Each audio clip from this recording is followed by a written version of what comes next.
Drogba indirdi ceza. Snyder. Snyder gol! Allah'ım gol!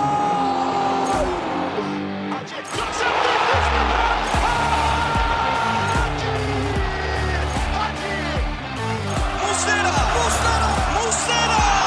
Fernando Muslera! Golün adı Muslera! Drogba! This is incredible! Hello and welcome to episode 22 of The Lion's Den, a Galatasaray podcast, done by the community, for the community. From all around the hemisphere, I'm your host Samet, and a big applause to my fellow podcast members. From New York, America, we got Emre in today. Emre, did you do your homework today? Yes, I did. I have it ready for you right here. Alright. Toronto, Canada, Pokemon Master John, did you do your homework today? Always spot on, ready to go. I'm curious. From Melbourne, Australia, Mr. Mazhar, did you do your homework today? My dog ate my homework. That's very you, Maz. I thought kangaroos eat your homework. Sheesh. Never mind that. And before we get the fact of the week with Salih from the Netherlands, did you do your homework today? I did. No more slacking off since the COVID vaccination I had to get for my Turkey trip. So I'm a changed man. I've done everything on time and I'm ready to go. All right. Hit us with the fact of the week then. Okay, fact of the week. It's about quicksand. Did you know that you actually cannot sink in quicksand? So, okay, while it's easy to get stuck and hard to get out, it's impossible to sink because it acts as a fluid twice as heavy as water. So you're basically not dense enough to go under it. It does liquefy though, the more you disturb it, and so as long as you don't panic, you can only kind of sink till your belly area. Meh. I find this an interesting fact myself because, I mean, we all, as a kid, I think, believed that quicksand is really dangerous. If you get stuck, you're pretty much dead. But that's not the case. Kind of BS. I knew this one. You already knew it. Yeah. Okay. Others? Need to step up my game. Oh, yeah. I knew it was hard to sing. I didn't know it was impossible. Yeah, That's something. As long as you stand still, that is. But who's going to do that, I think? That's more the thing. I don't know. It's a weak fact of the week, man. Come on, don't do him dirty, bro. All right. To our listeners, good morning, good afternoon, and good evening. We bring you today the latest news as usual. You may notice I gave the guys some homework, which I'm excited for. It's basically personal edits of our latest transfers. And finally, we'll end up with some listener questions. So let's quickly break through to breaking news. Fatih Terim gave his personal props for episode 21 of our podcast. He really liked it. If you haven't listened, go do that. The Galatasaray away kits are officially on sale. We also have a new media and communications manager called Coşkun Gülbahar. Ryan Babel joins Eyüpspor in the first league. And Mbaye Diagne joins Fatih Karagümrük after we have mutually terminated his contract. We got Patrick van Aanholt from Galatasaray amongst the top 50 candidates for the 2022 Golden Foot Awards. He'll not make it, but yeah. Galatasaray's second camp will be in Austria and will play against Salernitana and Fiorentina on the 27th and the 30th of July. Mustafa Mohamed leaves to Nantes on loan for 250k loan fee and 5.75 optional purchase. Also, we find out his remaining fee of $4 million to Zamalek was paid by Dursun Özbek, Erden Timur, Metin Öztürk, and the rest of Galatasaray management. Léo Joseph Claude Dubois has signed a 3-year contract with Galatasaray, more from John later. Haris Seferoviç loaned with an option to buy from Benfica, we'll get that from Emre. And more on the rumor train, we got Sacha Boey conspiracies, which Sacha Boey denied. Would love to tell you more about it. We also have more rumors on Florian Grilic. One day he's signing with Galatasaray, the other with Brighton. And apparently his father is the main culprit, breaking all the deals with all the clubs. And then finally, Ali Akman might even join Galatasaray. I think those were the biggest rumors, guys. Did I forget anything? Nah, pretty much spot on there, bro. Yeah? Made an offer to Ali Akman. Grilic is back on the table for Galatasaray. Should we go through some of the news topics before we announce the transfers? No, yeah, sure. All right. Which one should we start with? I guess we can just start with the away kit. I think it looks good to me. Doesn't look. Oh, the away kit. When did that Yes. get announced? The black ones? The black I ones. just announced it for you. Oh, bro. Wait. Let me Google it. This is a live reaction. Yeah, let's see hear what it. you think. I think personally it Alright. looks pretty decent. Is it the red and yellow stripe one across the body? The white one? No. Should be All black. black. All black. All black. And then there's the white. No, it's the one we Wait, saw 2020. before. The white one is our third kit. All right. Cool. Yeah, we're saying that the black one is now officially on sale. Yes. This is the first time I'm seeing it. No, what? You haven't watched any games, Maz? They've played in that. Wait, no, black I jersey am before. absolutely retarded. No, I am absolutely retarded. Sorry, Yeah, so I had a brain fart. I had a major brain fart. yeah, we had leaked news on the white kit for sure. I don't like it, and officially the black ones are on sale, which I do like. So Same. Clearly, Maz didn't do his homework. That's an F right there, No. boy. yeah, as dog ate his homework, right? It's 7:30 a.m. on a Sunday. I get every pass in the world. You should be dead awake right now. It's morning for you. You should be like psyched up, hyped up. The Absolutely B not. Dutchers are tired. It's 11:30 p.m. Like normally it's bedtime. Yeah. You have a regular work week, so Anyway, what do you think of the white one that's leaked? absolute shit. I think that one looks horrible. It's average. Average? It's not that bad. It's been average for the past how many years? We need to drop That's Nike. true. We need to drop Nike and get like Adidas or something. I don't like That's true. Nike's design department. I don't know what they're smoking over there, but it's terrible. I am interested to see what it will look like as a complete kit, you know, with the sponsor, patches, the shorts, like a complete image. As of right now, I've seen some people say it just looks like a regular blank white t-shirt. Exactly. You know, it is kind of, I don't know how to feel about it. I think it might be okay once it's complete, but no, Nike has been doing us dirty for I don't know how long now, bro. I think last year's third kit looks much better to this. This is just, yeah, of course we don't know the shorts, but it looks to me just way too simple, ugly. I don't like it. You know what it is, Salih? What they do is whenever they play with the white shirts, they always play with the white shorts as well, and it just looks so dumb. I wish they would start playing with like red shorts or black shorts when they have those white jerseys on. It looks way better and more appealing. I think it's going to get worse as we get sponsors and stuff on it. That's an unpopular opinion, maybe, but Usually it's the other way around. It could actually. It could. That's possible. It could lose its like clean appeal Yeah. that it has now. that's exactly right. Now it's like Yeah. pure white. It's got the red and yellow accents on it, which it's not bad. That's the one I don't like, the accents. Yeah, I usually like the white jerseys, but the accents, they just ruin. but you can't have white shorts with that. Mm. Like you need to go black shorts, Yeah. definitely. I wanted to discuss with you guys the Sacha Boey rumors, actually.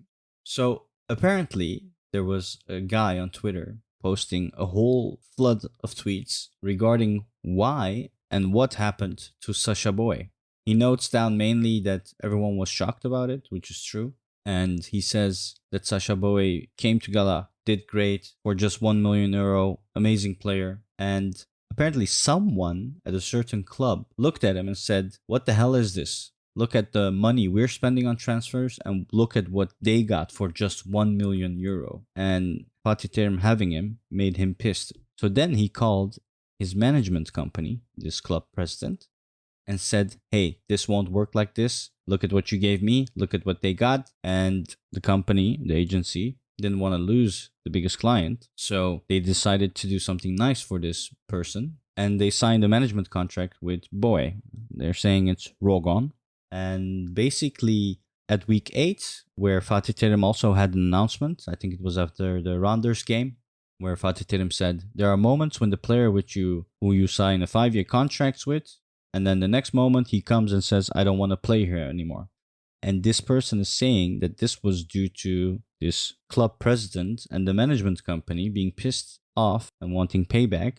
So in short, this whole story is about how Ali Koç was pissed off regarding the Sacha Boey transfer, and this agency signed a contract with Sacha Boey, and then they made him fuck things up, basically.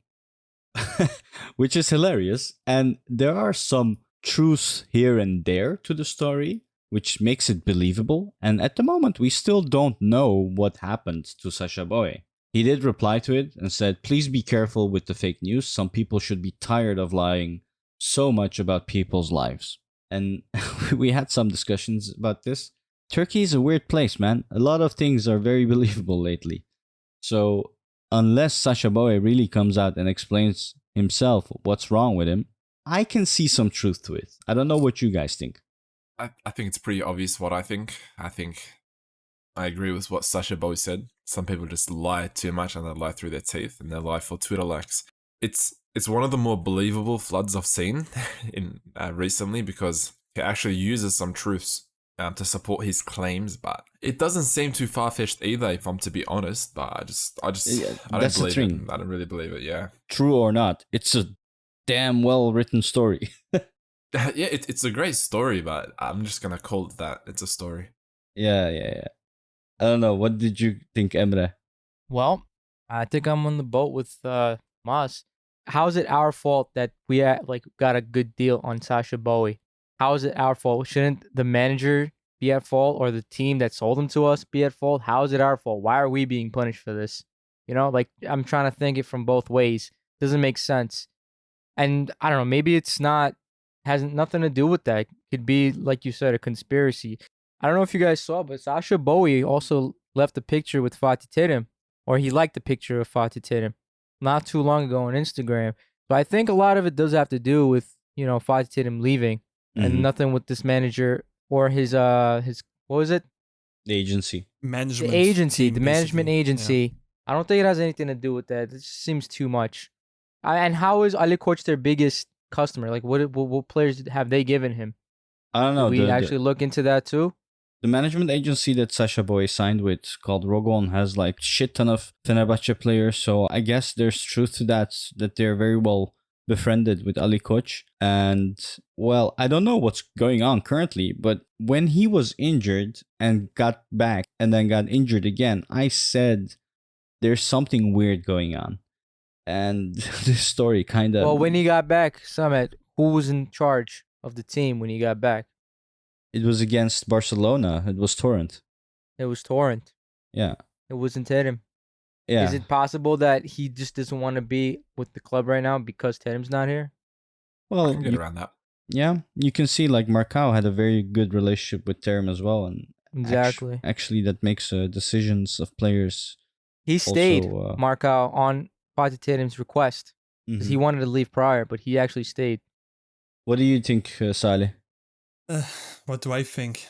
I would have to, if I just think about it, I would have to agree with Emre and Mazhar more on. I don't believe the whole agent thing, Ali Koç being involved, that they somehow try to fuck Boey up so he doesn't play. Maybe, look, the thing is, this can happen. It's still football. A player can join, and what Fatih said, like he signed a 5-year contract, and now he wants to leave. That also happens. It's not unique. It can still happen. Maybe Boey expected more or expect something different, and he saw like, oh, okay, well, this ain't for me. Shit like that can happen. So I don't see much in it. One of the best examples, and I'm just going to use now I guess a world footballer. So someone playing at high, like was it Di Maria, right? Joining United. Yep. He joined it, and like I think few weeks in, he was already like, this place is shit. I want to be gone.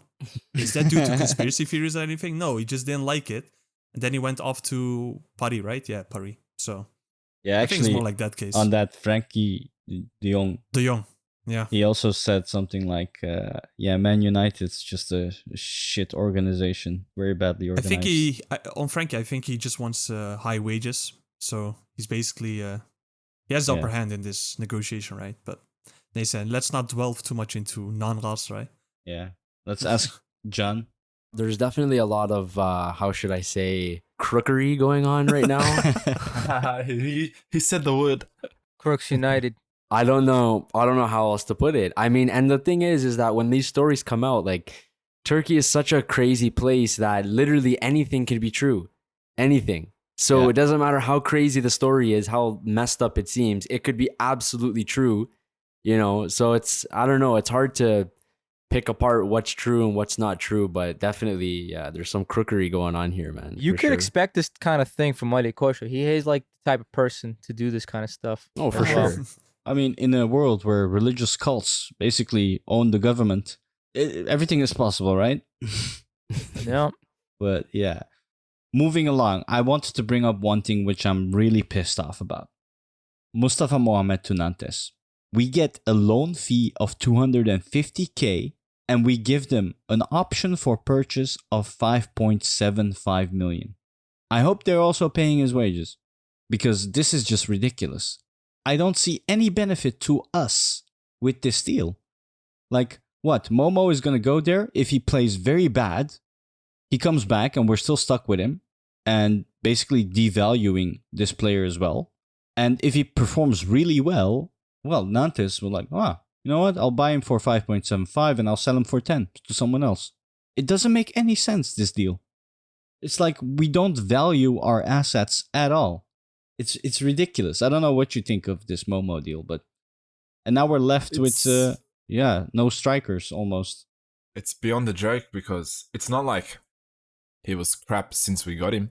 He had some great games. He scored against Fenerbahce in arguably one of the most craziest games of the year in any league. He scored, yeah. So he can perform under pressure.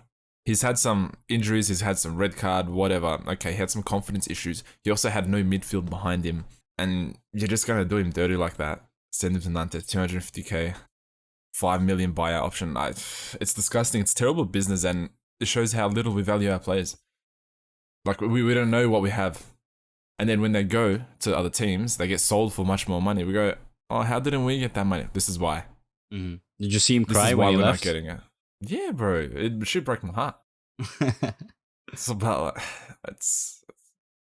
Look, I do agree that the optional fee is on the low side. But then again, it's an optional fee. We can negotiate on that. It's not set in stone like a mandatory fee. If that was the case, then I would be more pissed off because they're probably going to activate that anyway. And then what's the profit? It's only going to be, 1 to 2 million? That's too low. Not what I would be looking for. But loan fee wise, I don't care how much a loan fee is as much. 250k, I mean, there's some things where they do it for free. So anything in my books is already fine. He obviously lost confidence. He's not playing as well. Okan in those friendlies didn't use him all the time. Of course, you need to rotate. But how I see it is, hopefully a newer environment will just, create some confidence for him again. And if he plays well, we can sell him maybe for good money. And if he doesn't, well, at least he'll come back with some experience from a foreign league. And it can also add that way into the Turkish league. Because League 1 is still above Super League in a way. So maybe he'll man up. I don't know. If they want to do that, I'm fine with it. Did you just soundboard me? Are you sure? Oh, man. Look at how happy he is. Smirk on his face. Yeah. Oh, and I'm sure they're just like licking their lips at the chance. Yeah. I'm sure as well. Oh man, Oh I my tripped out. god. That was weird.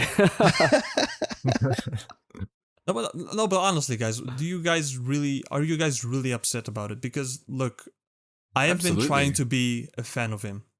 Maybe I'm clouded by the fact that while some particular person in the group chat sent GIFs, which kept getting pixelated more so every time. Also maybe because of his age, because we're used to these players which have rundown motors, which are 30 plus, and he was 24. So, we were hoping for something. But in these last 1.5 years, I think we have him now. I don't think he really has proven it. I don't think he's bad necessarily. There's still a player in him, but he's been inconsistent. I should put it that way. What's the point of paying out his buy clause from Zamalek for 4 million if you're just gonna go and loan him out immediately for 5 point whatever? Mm-hmm. And it's an optional, but they can use that option if you put that clause in there, right? They don't have to negotiate with us. I think the only time they need to negotiate is if Mohammed wants to come back to us, or something like that. So what's the point of doing that? Makes no sense. And I've kind of expected this from this board. As Jan put it very clearly, they're all crooks. They don't know how to do business. They can't negotiate buying or selling. And I'm not surprised. You're not let Jan, down. what do you think? Yeah, I mean, I'm a little bit disappointed with the business we've done there, you know. And it's like, does anyone here think that we could have loaned him to a club where, like, do you think it was possible to get at least 1 million euros out of this, or do you think that's totally not possible? Not with our I don't- performance I and his don't think so, performance.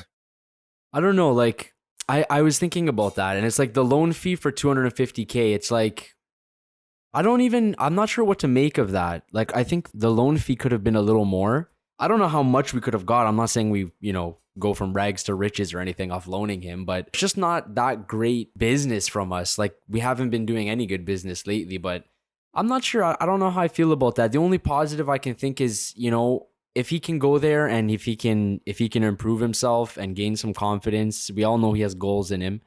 If he can go there and improve as a player, then maybe something can happen after that. But Well, that means we will lose him for 5.75 mil, which is too low. And if you ask for me. sure. For sure. I mean, we've seen what he can do. We've seen the potential as well. He's strong. He's fast when he wants to, and he can score goals. But on the other hand, I also understand that Galatasaray wants to be champions this season. And to be champions, you also need like true leaders, true carriers, and a good mixture of people that are experienced and that can also bring up the value of your youngsters like Hamza Akman or Efe Akman or Kazımcan Karataş. So A healthy mix, like this a pod. healthy mix.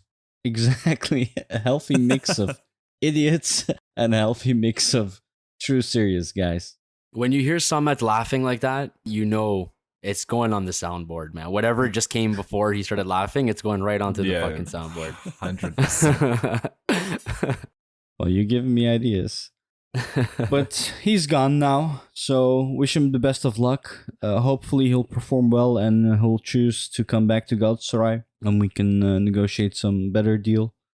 But it is what it is. What I was what gonna say. Oh, Emre, you go first. Let me just. Mhm. Like you guys are upset about this, but I think an even worse offense is loaning out Cagne to Fatih Karagümrük and paying 2/3 of his wages is even Oh, God. bigger of a fail, in Yeah. my opinion. This club desperately needs a goddamn accountant or something because they don't know how to do any business. They need me, bro. They do. I Seriously. I manage contracts for a living. I do negotiations for a living. So they just It's need like- me, man. With Cagne, I can't work out how do we loan him to a Premier League club where the manager and fans were actually pretty happy with his performance there. Like, it wasn't like unbelievable, but they were pretty happy with that performance. So how is it possible that we can't sell him? I don't understand. There's not a single club in the world that will buy him. That just boggles my mind. Well, it's easy, John. It's his Wages, John, salary. wages. Yeah. Yeah, I guess. I Dursun don't know. Özbek flipping his wallet. that wasn't him. That was during Cengiz.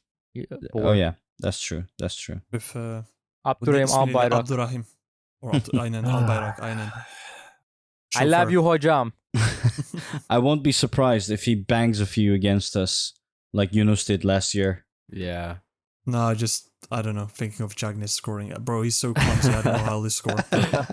He'll find a way. He'll find a way, just like that championship season. He had some weird scrappy goals, but he still netted 2 in a game.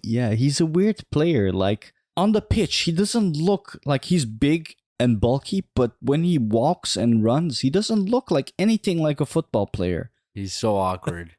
But somehow he did manage to score a shit ton of goals, right? Albeit, okay, penalties a lot, but somehow he does score them. I guess his positioning is good, you could say.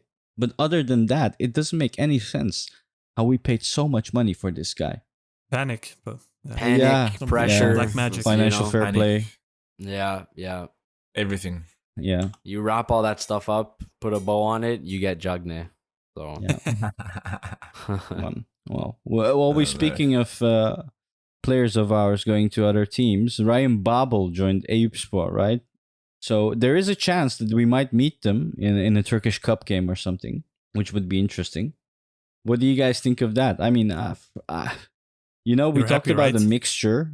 I don't know. We talked about a mixture, of experienced players, and I think if he could stay for cheap, Ryan Babel could do a lot of good things, showing the youth what a professional needs to do. Like, John, you coach a bunch of kids. A bunch of Whoa. What's going on? Holy shit. Let me read you that. John, you coach very nice little kids that can be a bit of a hassle sometimes. Wouldn't it be good for them to have a Ryan Babel in their midst and show them how it should be done? Of course, it wouldn't be good. It's ideal to have someone that you can, that's someone that can set the example for you, right? Someone that's done it already, someone that's been playing at, the highest level. That's ideal, right? So I think that's a really good place for him to be.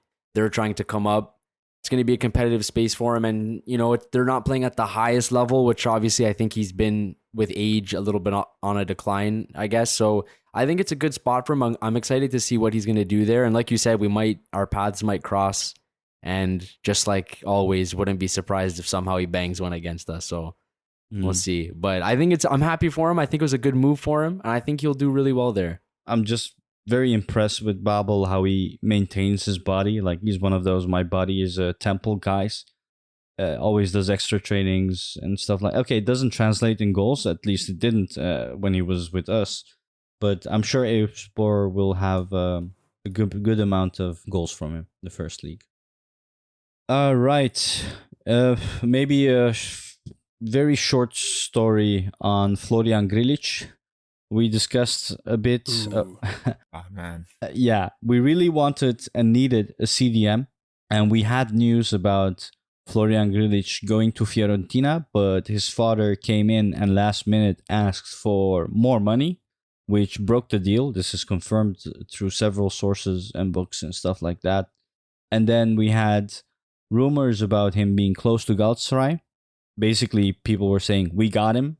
And a lot of people are complaining to reporters that they shouldn't have leaked this because now it's making negotiations harder for Galatasaray. And in the meantime, Brighton apparently got very close to him. And there were rumors about Brighton closing the deal with him. But then again, his father came into the play. This father, I don't know who he is, but damn, bro. You can't be that money greedy, right? So What they do you broke mean? off. Have you not seen Neymar's dad? No, what's up with Neymar's dad? Is he as bad? Bro, he's just as bad. He was like asking for hookers from Barcelona. No way. What do you did think that. Florian Grilic's dad is asking for? Hookers. Yeah, so Brighton deal didn't go through as well, and now they're saying it's close to Galatasaray again. So it's very interesting. I think about the reporters leaking the news and people being mad at reporters, I'd be fucking mad at the people who leaked this shit to the reporters. I think that's even worse. 100%. You can't be mad at the reporters because that's their job at the end of the day. But the people who leaked it, fuck them. Cunts. Yeah. Even if And it's also Erden fuck Timur? the reporters. Sorry? Even if it's Erden Timur? Erden Timur's a cunt then, bro. It's that easy. Oh, man. Okay. He's a Well crook, yeah? said. There was the sort of side story that came out about this too. Well, not really side story, it's directly related, but apparently what happened was, and I don't know if this is the truth, but apparently what happened was everything was agreed, everything was good to go. We just needed signatures, and what we had agreed on, I think it was the salary that was 2.5 million euros. Mm-hmm. Right at the last second, apparently we changed our mind and offered 1.5.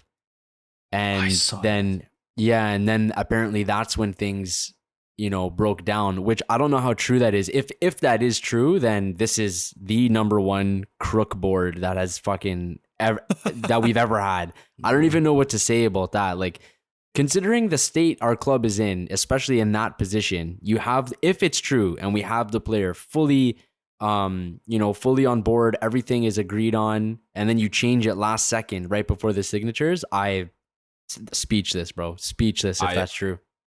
I don't buy it. I don't buy it because his manager, father, whatever he is, has got a track record. I believe it was probably the other way around. I think we probably agreed on 1.5 or 2 million. And then the father probably turned around last second and said, nah, we want 2.5 or 3. I think it was more likely to be that. Yeah, than the other way totally around. possible. Yeah, fuck Dursun Özbek, but I don't think he'll do that. I don't think he's that much of a crook.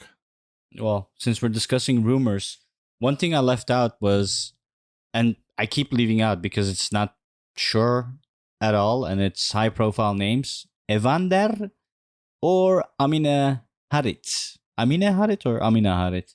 Emin. Both. He's Moroccan, right? Emin, I think.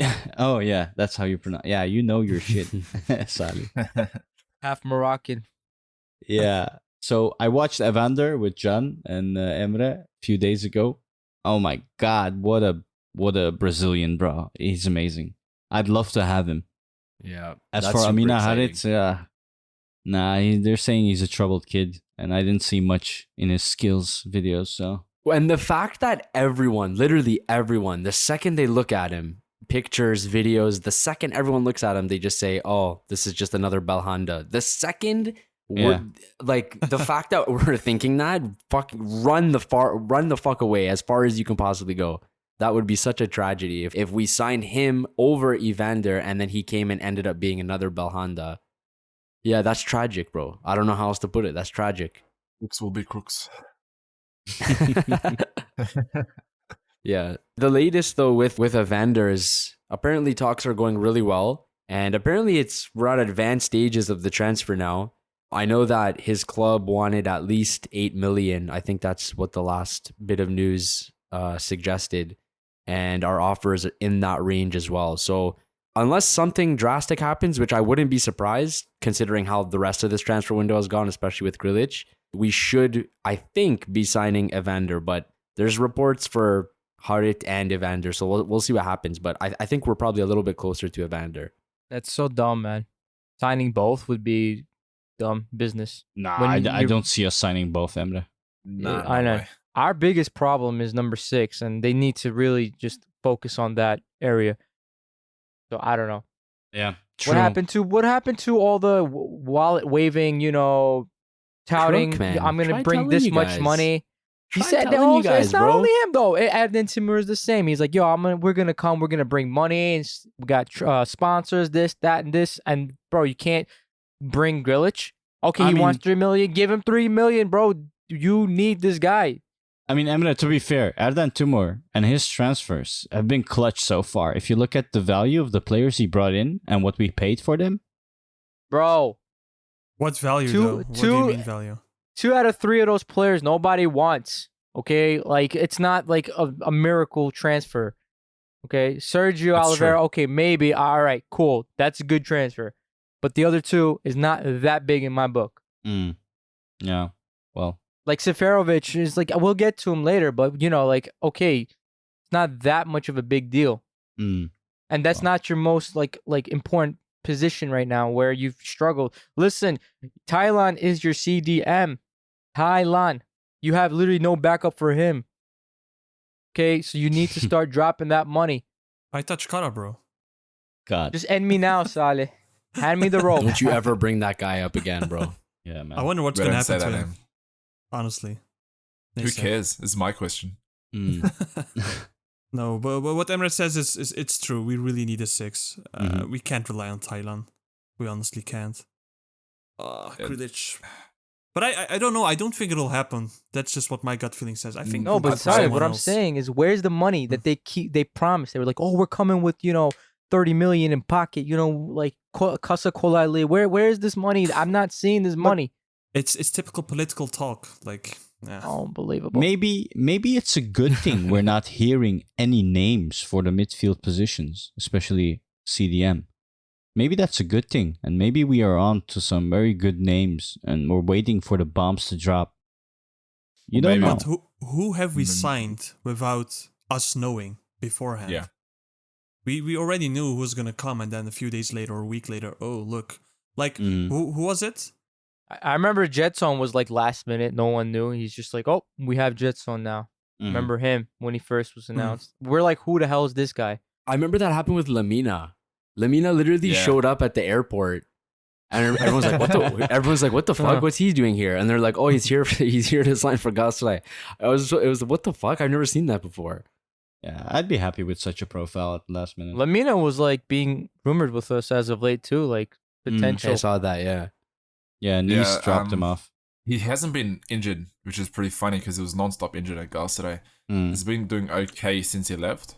But we got Oliveira. I don't think we need Lemina. I don't think he offers much that Oliveira doesn't. Yeah, fully for agree. sure. We already got that position filled indeed. You guys want to go through our homework? Yes, let's go through our homework. Let's go. Shall we start? Because I think we have 5 official transfers, and we can start with the first one probably, which is the one I did. Yeah. So I'll just play that for you guys. And it's a competition. The best one will win, right? We're gonna see. I bet Samet spent a week on this, but okay. No, come on. Samet said, "Nerd, stayed up all night doing this shit." Exactly. Oh god. All right, here we go. Kazımcan Karataş. Who is Look at this. Kazımcan Karataş? His story came out and confused everyone. While people wondered if he would go to Eyüpspor or Galatasaray, the Golden Boy's final signature was for the yellow and red. This youngster from Altay cost us 20 million Turkish lira as a transfer fee and 400,000 Turkish lira as a signature fee.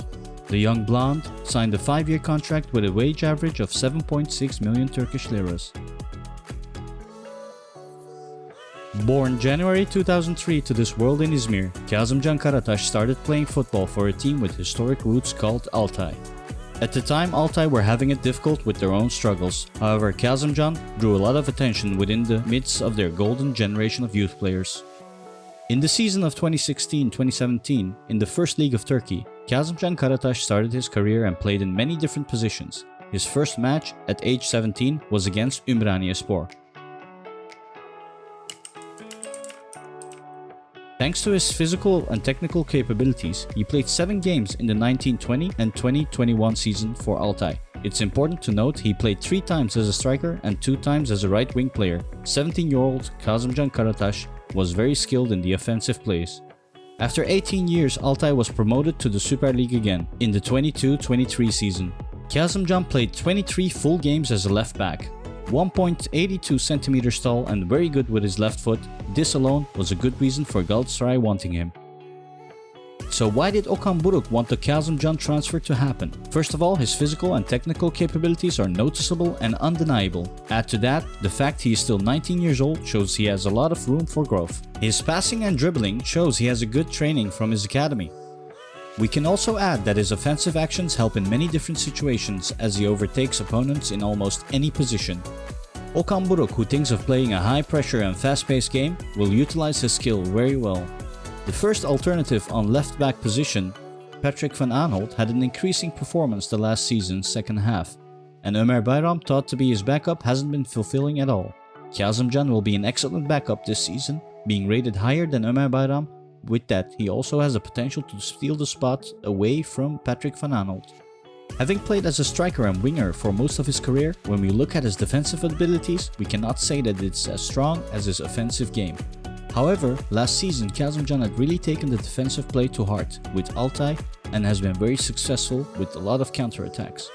If we look at the statistics of last season, he managed a successful through pass 1.1 times and 1.2 times for stealing the ball. Compared that to Patrick van Aanholt, which is 1.2 times a successful through ball and 1.5 for stealing the ball, he can definitely improve his positioning and his ball stealing. Then he won't have any issues starting first 11. The foreigner limit may even give him a little additional push for this. Additionally, the most important point for him will be the decision making in the transition from defense to attack, and the efficiency in the crosses cut into the opponent's penalty area. Our other new transfer, Haris Seferoviç, together with Gomez, are forwards that want the ball to their feet and can hit their head very hard directly inside the penalty area. In order to make them effective, the quality of the crosses will be very important here. Maybe the biggest noise regarding this transfer was the story itself. According to Hürriyet, Eyüpspor management wanted to sign Kazımcan for 5 years, and Galatasaray wanted to loan him from Eyüpspor for 2 years while looking at his development. Eyüpspor, who also signed Ryan Babel, are aiming to promote to the Super League from the First League, and if they would, their plan would be to terminate the loan of Kazımcan to Galatasaray so they could use him. Kazımcan and his manager, as a reaction, noted that if Eyüpspor won't promote, they would be continuing in the First League and tried to negotiate a clause there. When Eyüpspor didn't accept this, Galatasaray came in and swapped the transfer directly, signing him for 20 million Turkish lira and 400k sign-on bonus.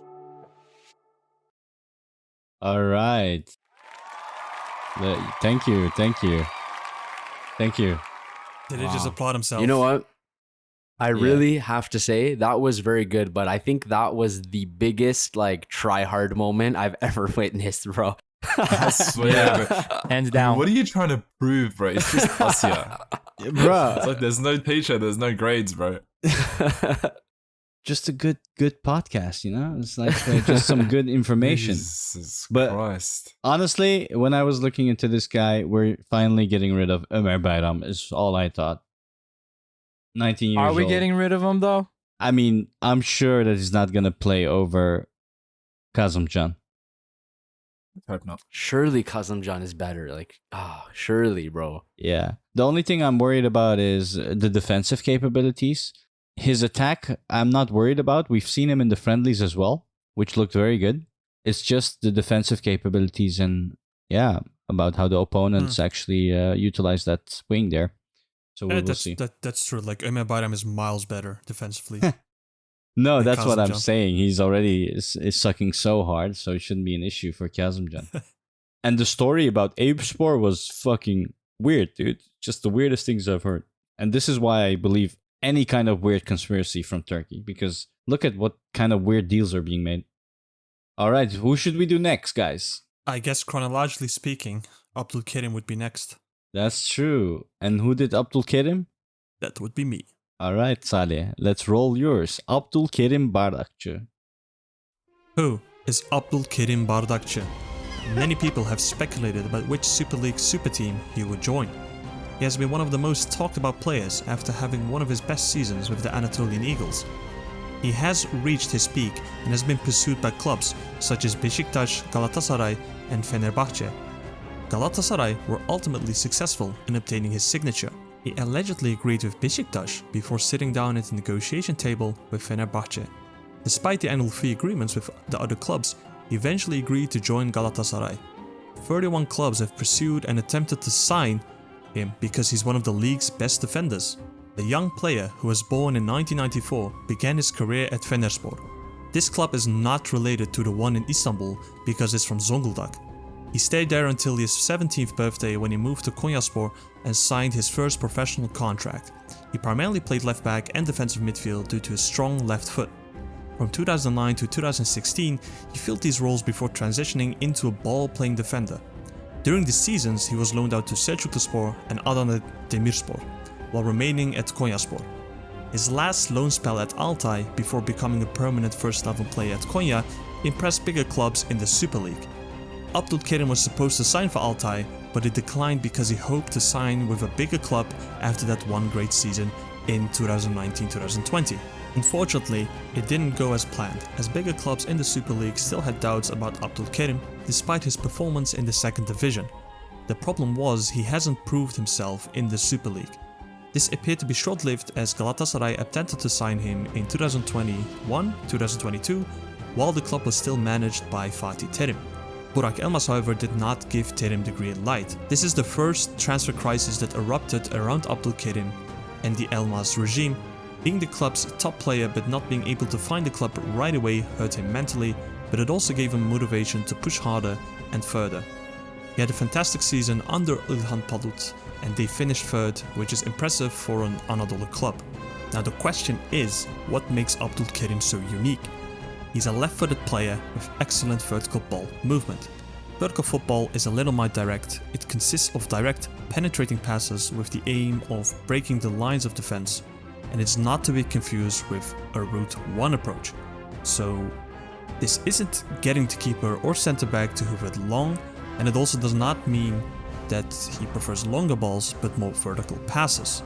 Because Konyaspor preferred to play from the back, Abdülkerim was regarded as the most important chess piece in Konya's defense, capable of intercepting the ball while also being at ease with shorter passes within the defense. His interception and duel percentage stats are also comparable to, if not better, than Marcao's. We can easily see why we chose this player. In terms of passes per defensive action, Abdülkerim also appears to be on par with Marcao, with both sitting at 15. This refers to the number of passes a team allows the opposition to make from within 35 meters of their goal before committing to a defensive action, such as chasing, tackling, intercepting, and so on. So more pressing equals a lower PPDA. It is clear why big clubs want him, because he's a physically well-built Konya lad who looks to get the ball quickly and thus move out of his primary position. Abdülkerim is a physical player who frequently tackles in order to win the ball as quickly as possible. Okan Buruk, as a coach, wants his defenders to go as long as possible because his system revolves around defenders getting the ball quickly to wingers so that the attack can begin. Abdülkerim is a player who enjoys dribbling out. The main difference between Abdülkerim and Marcao is the player's ability to draw fouls. Abdülkerim lacks the shithousery mastery that Marcao possessed. Also, while he enjoys dribbling with the ball, Abdülkerim is prone to making basic errors when venturing out of his position, as decision making is something he needs to improve on. As a result, he leaves a gap in the back line, making it easy for opponents to counter. As a result, he tends to draw a lot of cards. Abdülkerim is no stranger to yellow and red cards. If Okan can tone down his dribbling and aggression, he'll be an excellent player and the right type of player for Okan Buruk. Salih, amazing background music. I loved it. Yeah, 10 out of 10. 10 out of 10. We got Bro, another tryout here. I didn't Oh, even know man. it ended at the right exact Yeah, moment. bro, I was just gonna say that. It was literally synchronized. Oh, I got goosebumps from that, Salih. Yeah. Holy I crap, swear, bro. man. I had to take out my sword for that, bro. Yeah. Especially the deets on Fatih Terim wanting him and Burak Elmas not Yeah, taking him. Mhm. I'm Yeah, screwed. I just realized how bad Marwan is, bro. Yeah, same. Some You guys are Mazhar. such geeks, bro. I Dutchies, swear. bro. I don't know Yeah. what to do with these Nerds, Dutchies, bro. man. Alright. That Dutch mentality can't Yeah, be beat, Salih, bro. I loved it. This is my for now. It's like this they is my had favorite. 20 hours to do this, and they Bruh. spent 20 hours of their 24 hours on the Are day. you making excuses already, Emre? Jesus Christ! You guys are You know, it nerds. should be the longest, no? So you probably watch the most stuff. I don't know. Mhm. So who's next? What's chronologically the next one? I think Sérgio. No? Yeah, Sergio. Sergio? Yeah. It's Sérgio Sérgio, Oliveira. which is me. All right, Maz, I'm interested. Let's see. You send that to me, right? Oh yeah, there we go. Yeah, sent it on WhatsApp. Here we go, lads. I fucking love these, man. All right, let's go, Maz.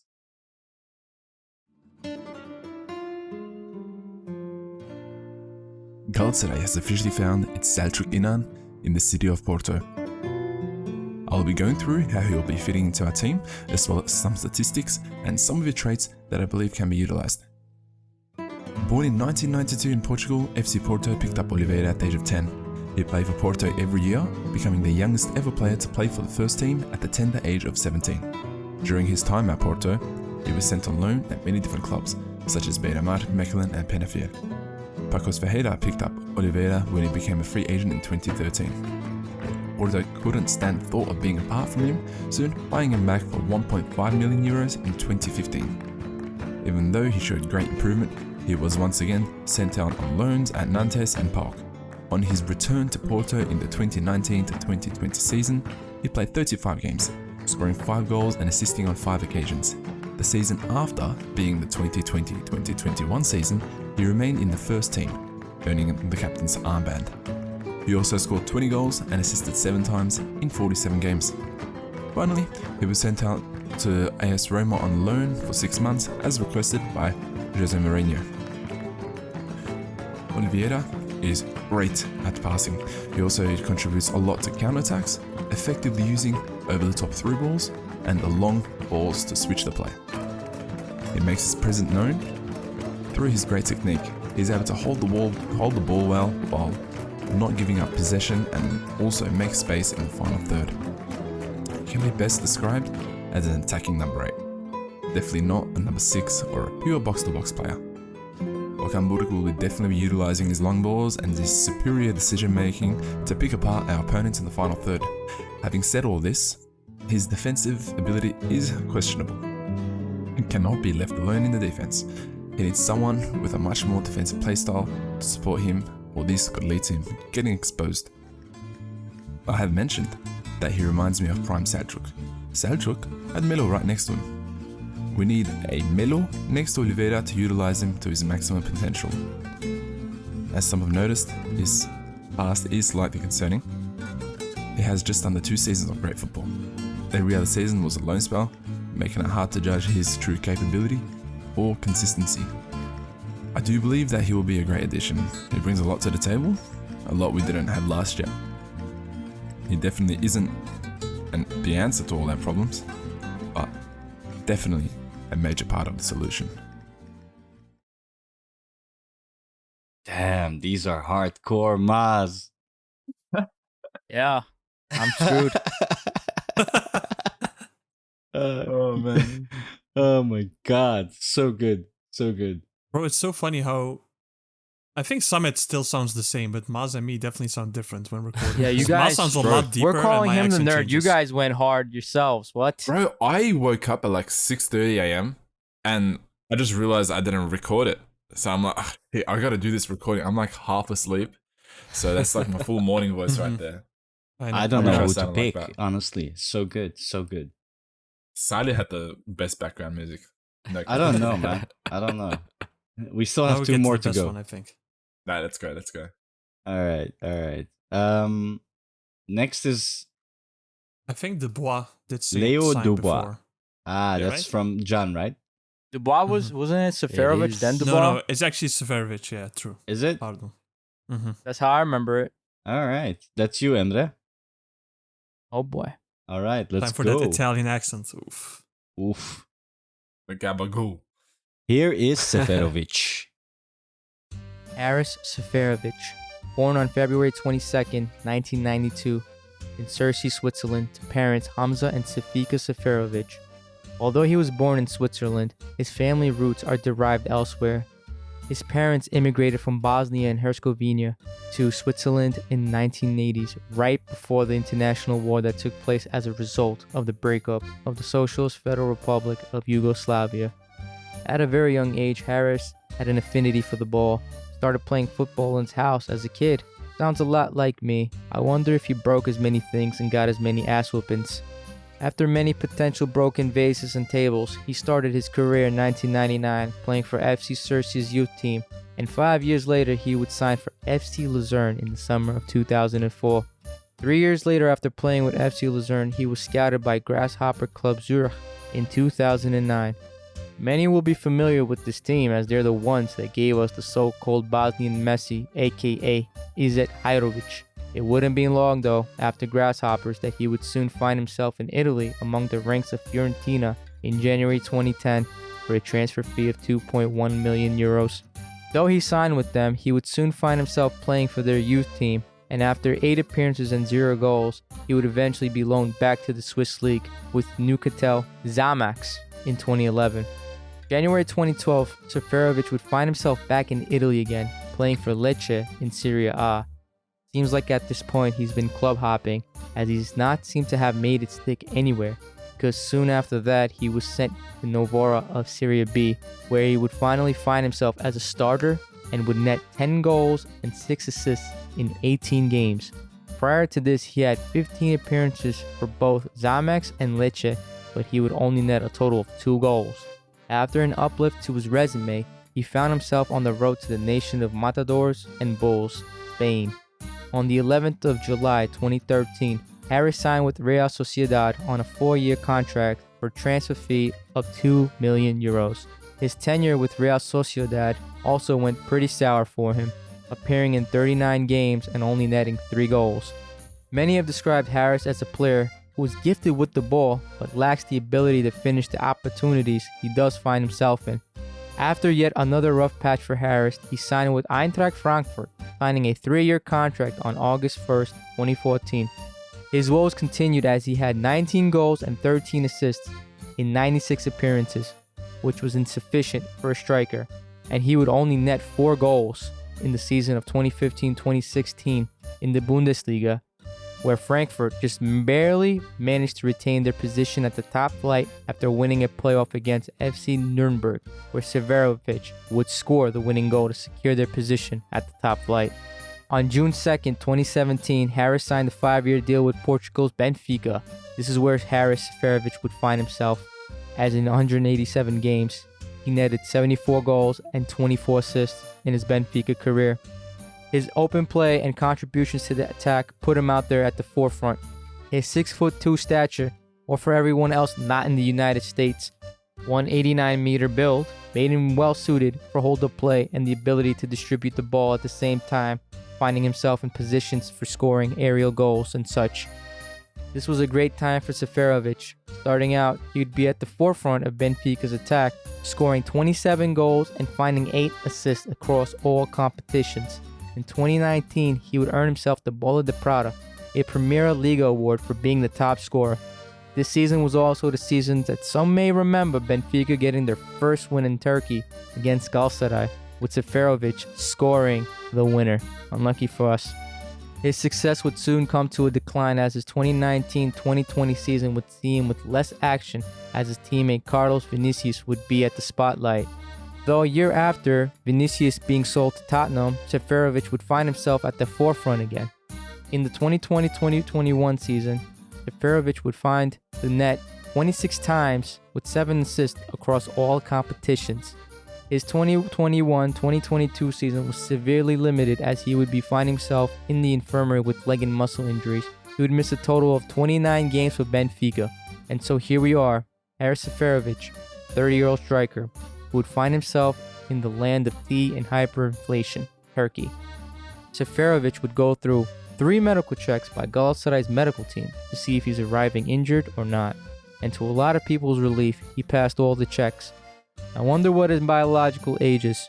Galatasaray would officially sign Haris Seferović on a 1-year loan for a fee of 1.1 million euros and a salary of 2.3 million euros, with an option to buy at 2.5 million euros that activates after he's played 15 games with Galatasaray. May he score many goals and end this goal drought Galatasaray seem to have found themselves in for many years. Godspeed. Oh Godspeed. boy. Godspeed. Oh my God. I'm Godspeed done. to us all. I really didn't know you guys were going this hard on this little project here. Damn, man. Jesus. I don't even think I was that good. Hey, nah, Jan's one of those students who says, No, "Oh, I did wallah, nothing. bro. I didn't No. do anything," and then he's got like a 15-minute presentation, bro. Exactly, and it's gonna be fire or something. Definitely not. But I am gonna say this, all right. Before we get into mine, I'm the last one. Before we get into mine, for any of our listeners that watched and enjoyed the movie, the Disney movie Ratatouille, you're welcome. All right, you'll see what I mean in a second. Okay. Oh God. It's I mean, guys, I thought I'd be really good and you all would suck, but damn, what a performance. What a performance. All right, let's straight up go to the next one, last one. Léo Dubois by our Pokemon Master John. Who is Léo Dubois? On July 20th, 2022, Galatasaray announced that they began negotiations for the permanent transfer of Léo Dubois. The 27-year-old French international fullback joined Galatasaray from Olympique Lyon for a fee of 2.5 million euros, earning him a yearly salary of 1.8 million euros. Born in September 1994 in Sérgio, France, Dubois began playing football as a youngster for local clubs Gémois and later Sérgio, before finding a place for himself in the youth team for Nantes, where he would spend the rest of his youth career. On May 9th, 2015, the 21-year-old right-back made his professional debut for the Nantes first team during a 2-1 away loss to Bordeaux. Dubois would spend 4 seasons with Nantes in France's top flight, earning himself 96 appearances with 3 goals and 11 assists. In 2018, Dubois caught the attention of one of the biggest clubs in France, Olympique Lyon. He signed a 4-year contract with the Red and Blue on July 1st, 2018, and was also called up to the French national team the following year, earning 18 caps for the Blues. After 4 seasons, 130 appearances across domestic and European competitions, 5 goals and 11 assists, Léo Dubois would say goodbye to Lyon and France before beginning a new journey in Turkey. Naturally a right back, Dubois has been described as a player with a lot of quality in both dribbling and crossing, also known for his interception ability, patience when defending, and proficiency with both his left and right foot. He will be able to cause trouble for teams on the right side during both counterattacks and build-up play, and should be able to link up well with strikers with an aerial presence like Seferoviç. Coach Okan Buruk seems to be creating an attack-minded squad that will look to play forward at any given opportunity, exploiting the wide areas of the pitch with players like Kerem Aktürkoğlu and Yunus Akgün. Léo Dubois will make a fine addition to Okan Buruk's ideal squad and should offer a lot going forward and playing from wide areas. With Sacha Boey leaving the club, Dubois is expected to be the first choice right back for Galatasaray, with Omar El Abdellaoui as the backup. After signing with Galatasaray, Dubois thanked the club and fans for the warm welcome and promised to bring more trophies to Turkey's most decorated club.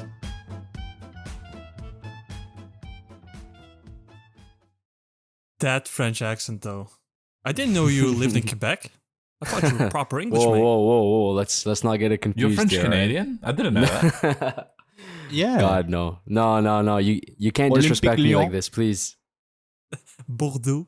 They teach you French in Léo school over there, right? Like in America, the United States, they teach you Spanish because there's a lot more Spanish-speaking people here. Is it the same over there as well? It's Like, the did you have to learn exact it? same, bro. Exact same. Oh, so, Emre, you have a Spanish accent then when you say those words in Spanish? Or Sí, señor. Can we soundboard that, please? Don't worry, Samet's already on it. I got that. All right. Dudes, I don't know. All of them, amazing. I love them all. Every single one of them. I have to say, you guys went way more in depth with like their styles, the way they play, how Okan Buruk will use them and stuff. I did not do as much regarding that. I kind of regret not going like I did most of I just looked at his history and just said everything. Where you guys did like say how he would be implemented, how Okan Buruk can implement them. So props to you guys on that. I should have went more in depth with that. And yeah, no, those banged, honestly. Those were so good, bro. yeah. The what?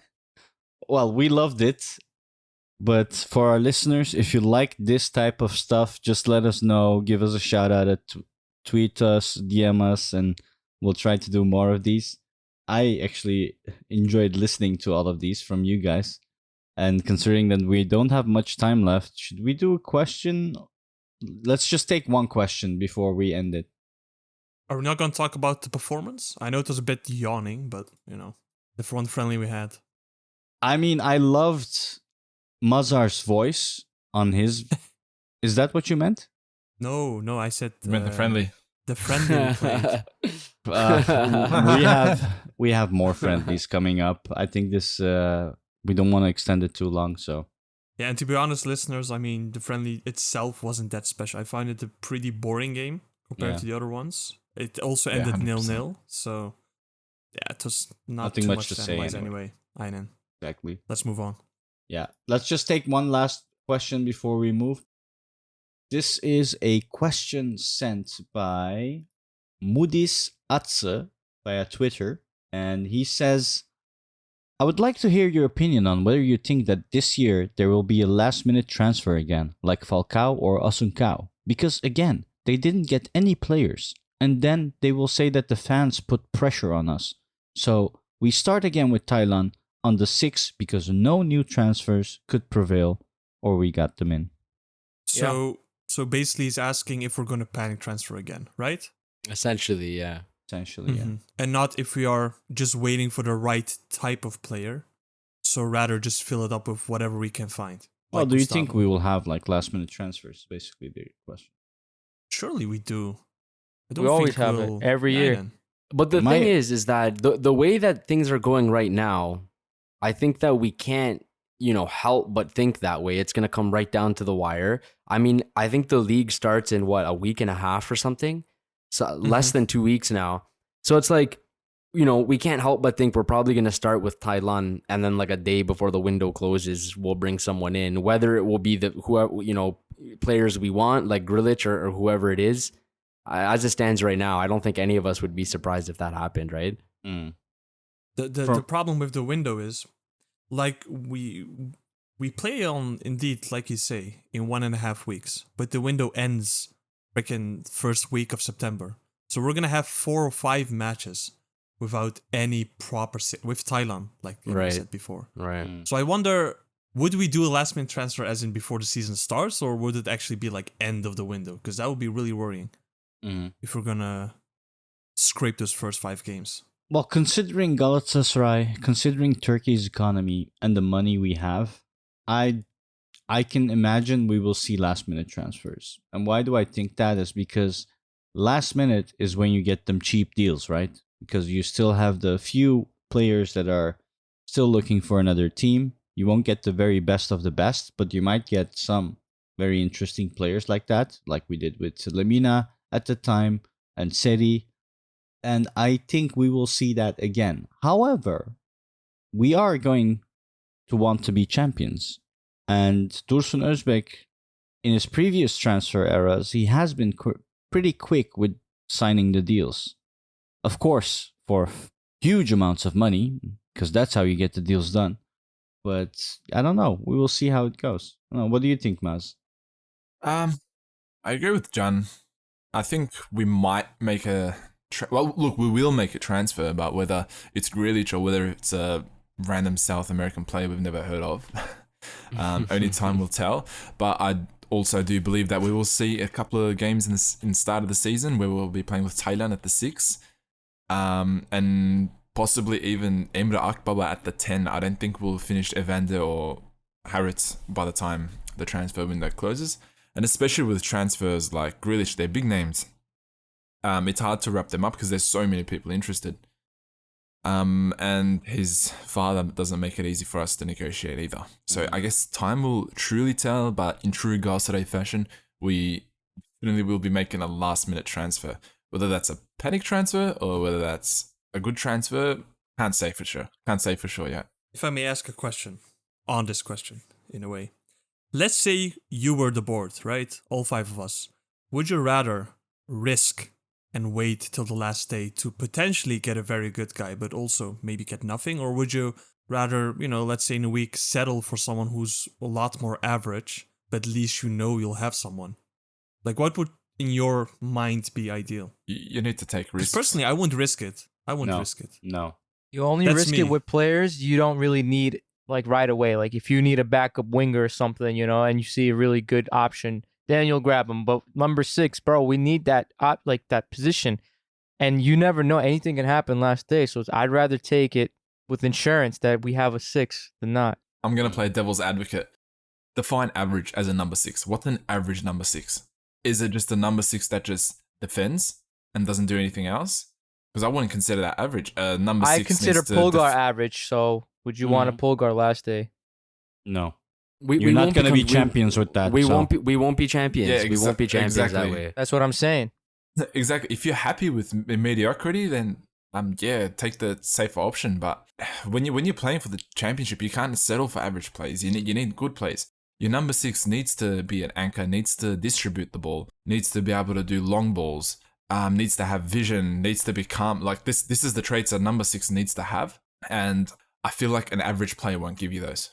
Would give you maybe half of it. Like Thailand, his defensive abilities is okay, but he can't distribute the ball. He can't carry the ball. Can't make space.